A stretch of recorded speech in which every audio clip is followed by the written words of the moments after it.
Are you a parent navigating the complexities of co-parenting, family court, or even domestic violence? If you are looking for ways to help protect your children and build a strong and supportive community around you, then look no further. Gray Minds Think Alike is your go-to resource for everything related to the complexities of family life. Join us as we dive into thoughtful conversations with experts and explore practical tips and strategies for tackling the challenges of parenthood in the throes of adversity so that no parent feels alone and every child's safety is protected.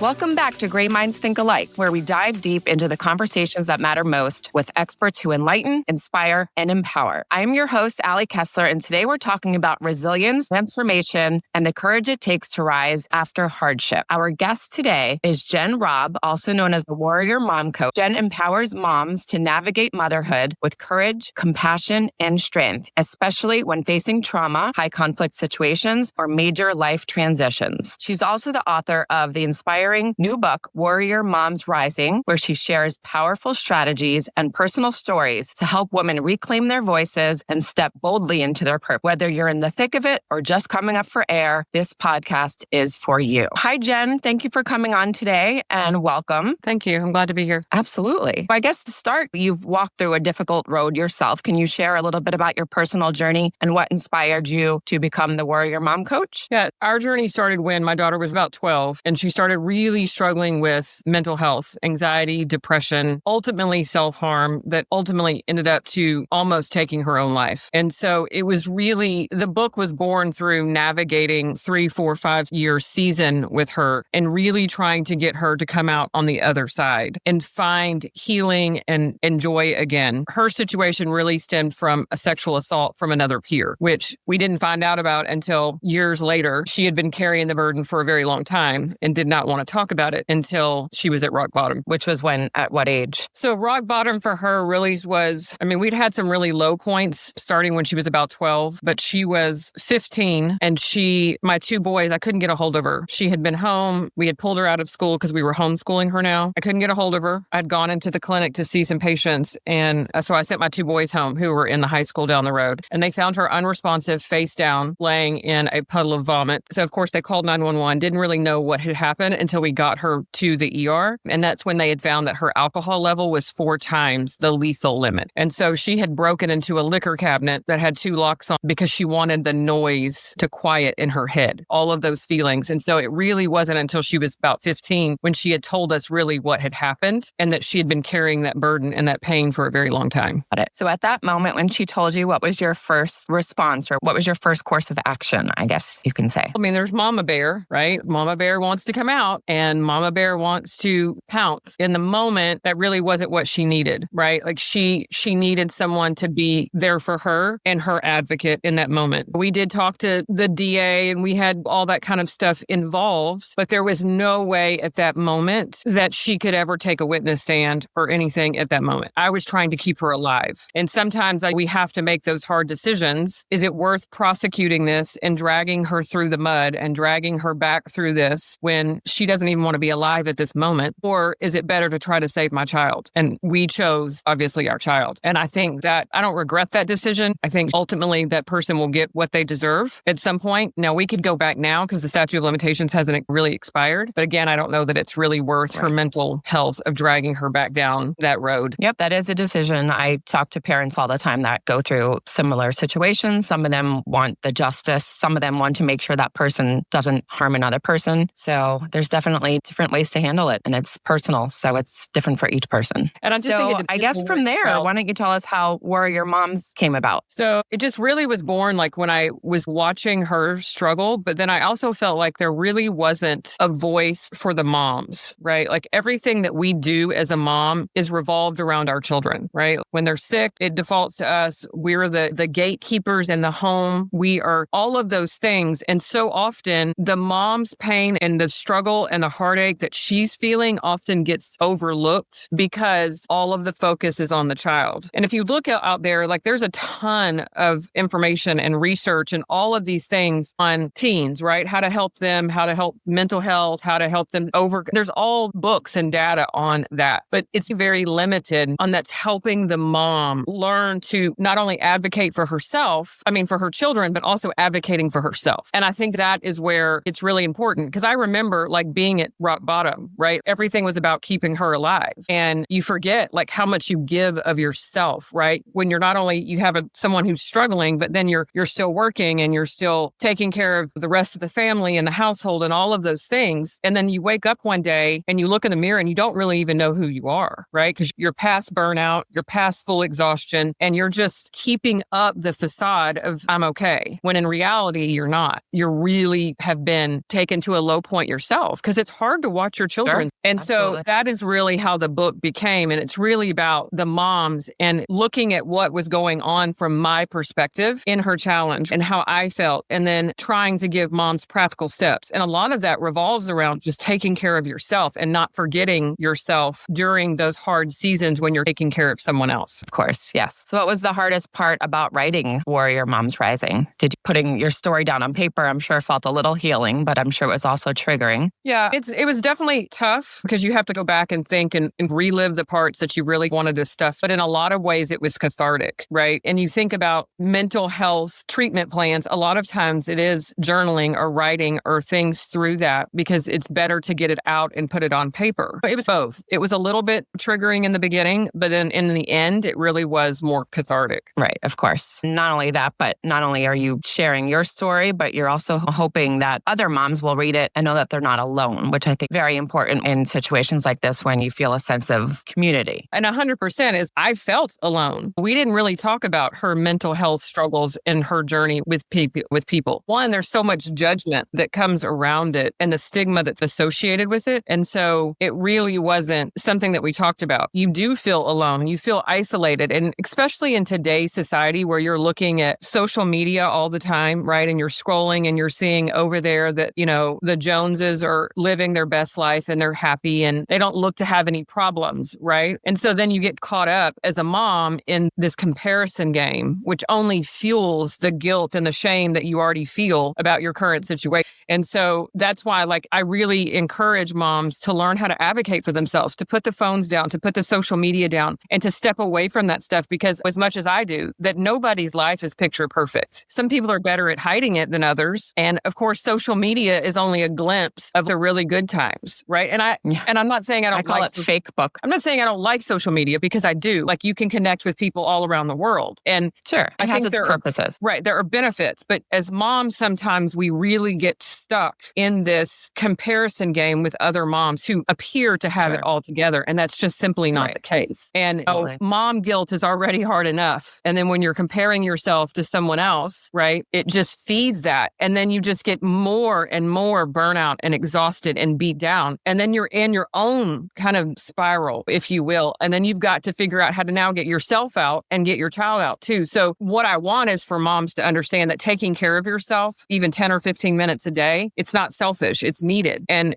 that can prevent a whole lot of backlash later when you're dealing with hard struggles. And at the end of the day, we're all going to have hard struggles. Life is always going to life. No matter who we are, what we do, it's always going to life. And we just have to be better prepared for it by taking care of ourselves. 1000%. I actually just had some experts on last week that just talked about parents have feelings too. And their number one messaging was just like when you're on the plane and the oxygen masks come down, you put it on yourself first so you can help others, right? So that's basically the mindset there. A theme in your work is breaking free from cycles of pain and stepping into empowerment. What practical steps can a mom take today to move from surviving to thriving? Again, a lot of it goes back to how you take care of yourself and how you treat yourself, right? That is a huge factor. And what do you tell yourself every day? Do you tell yourself, I'm a failure because I missed something that was happening, right? Or are you telling yourself positive things like, I'm a good mom, right? I'm fighting for my child or whatever it may be, right? And it just come the instance where you're taking care of yourself and you're finding something that pours back into you and only you, right? It doesn't have to make sense to everybody, right? If it's reading a book, or for me personally, it was listening to worship music, right? But it could be taking a 10-minute walk and just being by yourself in the sunshine, right? And shutting out everything else. That is the biggest thing that's going to make a difference, right? Is how you take care of yourself and how you show up for yourself. Because if you're running on empty, you're no good to anybody, right? If you're literally like dragging what the cat left out and that's all you got left is the leftovers, how are you going to show up as a mom? Are you going to show up happy, or are you going to show up very short-tempered and angry and frustrated? And then you're just trickling down this horrible cycle of discouragement for other people, right? Because now your kids are like, well, why is she so snappy? Why is she upset? Why is she whatever? Same thing with your spouse, right? Like, it's just, you've got to break the cycle of being burnout and exhausted. And the only way to do that is to take time for yourself and to take care of you. Absolutely. Are there any other steps that a parent can take aside from taking that time to become empowered and to make a bad situation better? I think a lot of it has to do with, too, is like educating yourself, right? Educating yourself on the necessary struggle. Sometimes as parents, we get wrapped up in, my kid is struggling with mental health. And we think that sometimes they're just being a teenager, but are they really just being a teenager, right? There's a deeper... Right. There's more to the story sometimes, because our kids at the end of the day, I don't believe that kids are just purposely acting out for funsies. A lot of times when they're really struggling, they don't really know what to say or what to do either. Because remember, their bodies are going through all kinds of changes, right? Their brains aren't developed. There's hormones, there's all of these other things. And sometimes we just have to be the bigger adult in the room and be like, okay, this is way atypical for you. This is not your normal pattern. So what is changing? And a lot of it's just educating yourself on what could potentially be wrong, right?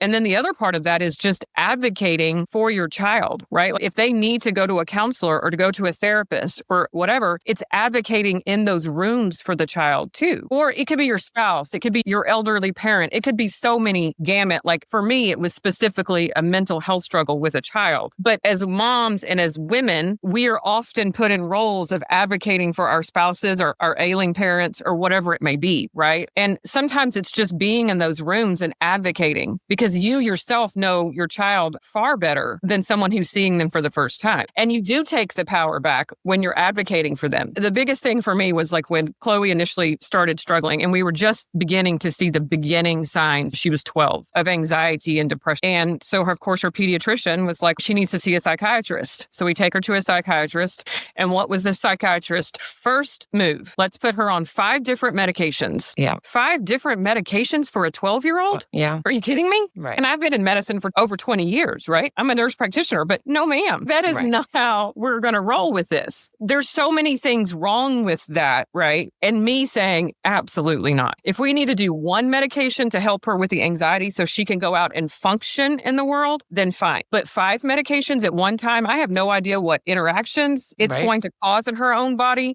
How do you know which what one it does to your brain down the road? Yeah, she's right. Or what you even want is doing any good. Like, how do you even know? So what did you do in that scenario? What did you, instead of taking the 5 medications, what did you do for her? We said no. I told him no. It was a male. And of course, they oftentimes, sometimes as male providers, they don't like pushback of women, right? So the answer was no. And it was as simple as that. And I said, we can try her on one med to help her anxiety, because she was to the point where she was debilitated, right? Like with anxiety, she was overridden. Yeah. She didn't want to come out of her room. It was too much. And that's fine. But at the end of the day, we're going to get to the root cause of what is causing this instead of putting a Band-Aid on it. And so the answer was no. And ultimately, we went back to him because she started having some like crazy side effects to this medication. And all he wanted to do, she was like full on hallucinating from this medication. Wow. Yeah. And all he wanted to do was up the dose. Yeah. No, thank you. Okay. Thank you for your time, but you are fired, friend. Okay. That is the end of the story. Another doctor? We did. And I actually ended up finding a nurse practitioner that was a psychiatrist that had psych background. And that's in the route that we went, because I'm a nurse practitioner. And so there's a common like understanding, right? And typically nurse practitioners tend to be a little more understanding of the whole picture. And that was the route that we went. But in the end of the day, I just needed someone to listen and help me navigate it, right? Not just try to push a bunch of pills down her throat and make her numb or a walking zombie. That was not at all what we need. Absolutely. So what can friends, family, and professionals like therapists, lawyers, doctors, advocates, what could they do better to support moms who are trying to rise and get the help they need for not only themselves, but their family? Really, I 100% thinking it's being open-minded and listening instead of judging. I have been in medicine for so long that I get it. Like sometimes as providers, we're jaded. We see it, we've heard it, we feel like we know it all, whatever. But at the end of the day, patient care is an individual sport, if you will. Just because somebody comes in with anxiety or depression, they don't always fit in that box. And oftentimes what I find is that modern medicine providers, they often get stuck in that box.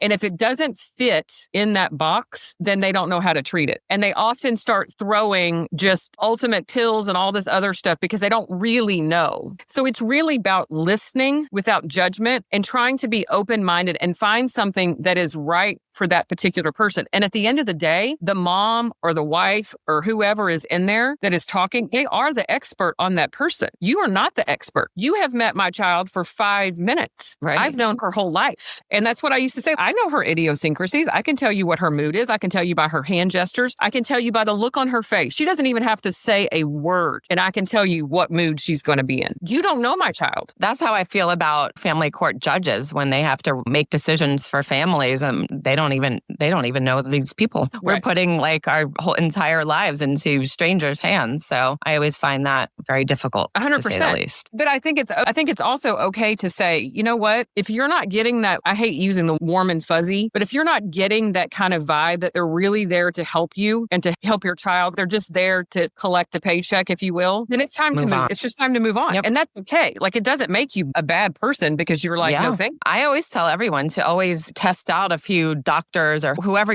the professional is before deciding on one, because you never know what the next person is going to bring. When I see a dessert table, I look at all my desserts first before I pick. Right. And it goes the same way with counselors, right? We changed counselors 3 times before we found the right counselor for her.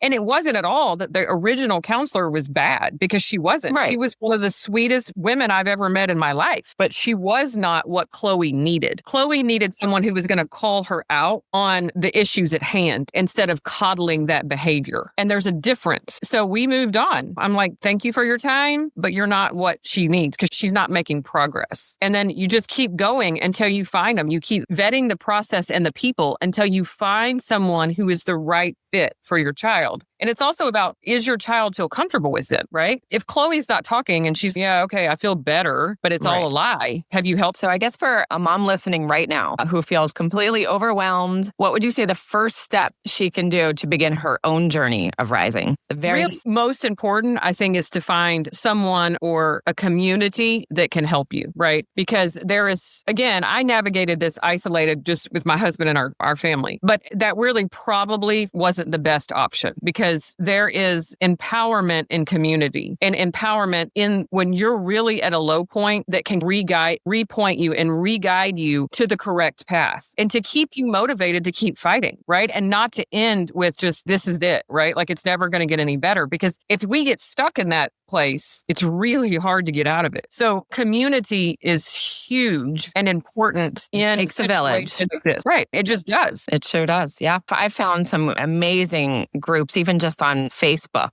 Reddit, and just everything. There's a group for everything. And just to know that other people go through similar situations, no matter what it is, there is someone like you. So that's definitely helped. Everybody's journey is never going to be the same. Even if your child is struggling with the exact same diagnoses that my child was, our journeys are very different, right? The reason that they're struggling or how they got there may be different. Our stories are different, but there's commonality, right? Because we can relate and we can understand, we can empathize and sympathize and really give you from another perspective that hope and that strength and encouragement that you need sometimes when you're really in the trenches. I 1000%. So what is next for you and the Warrior Mom movement? Do you see workshops, retreats, policy, advocacy as part of your mission, or what is coming up? Really and truly, my next goal is really to do speaking engagements, right? Is to really help moms to find their own voice and to help really all women to find their voice, right? There's so many different seasons in a woman's life, right? There's kids, there's before kids, there's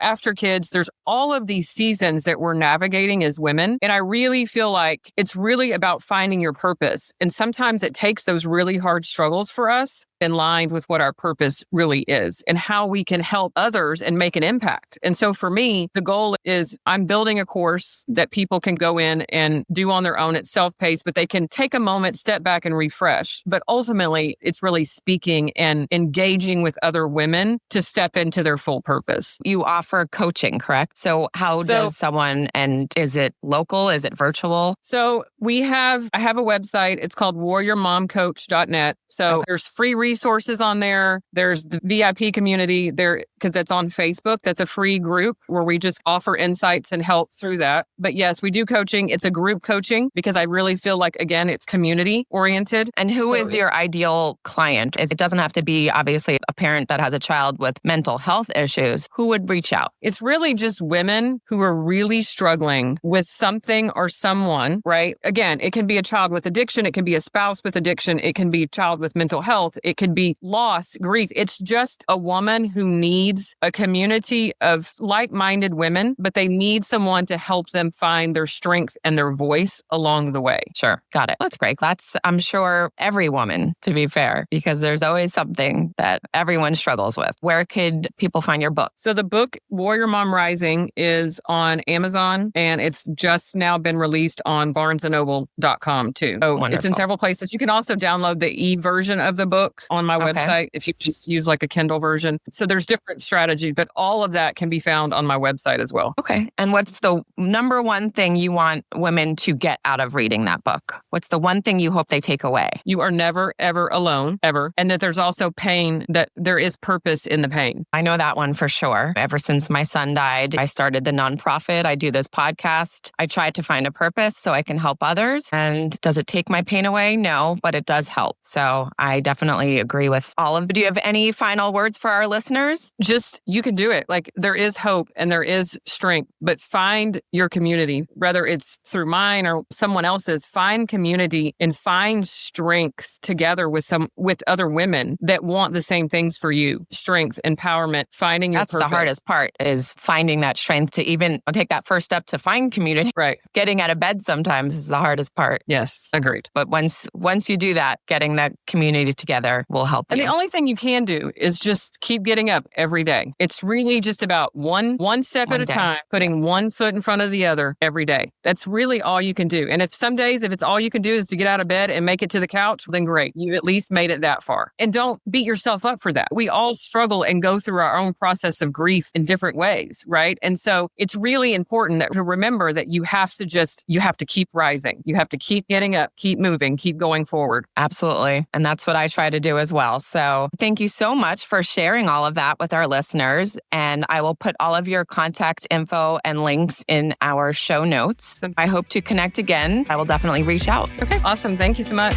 If there's someone that you want to hear from on this podcast, please feel free to send me an email. Or if you would like to be a guest, please reach out at ali@graysonschoice.org. If you would like to continue to hear our podcast, please consider donating at graysonschoice.org. Any amount helps to fund our mission to help protect our children.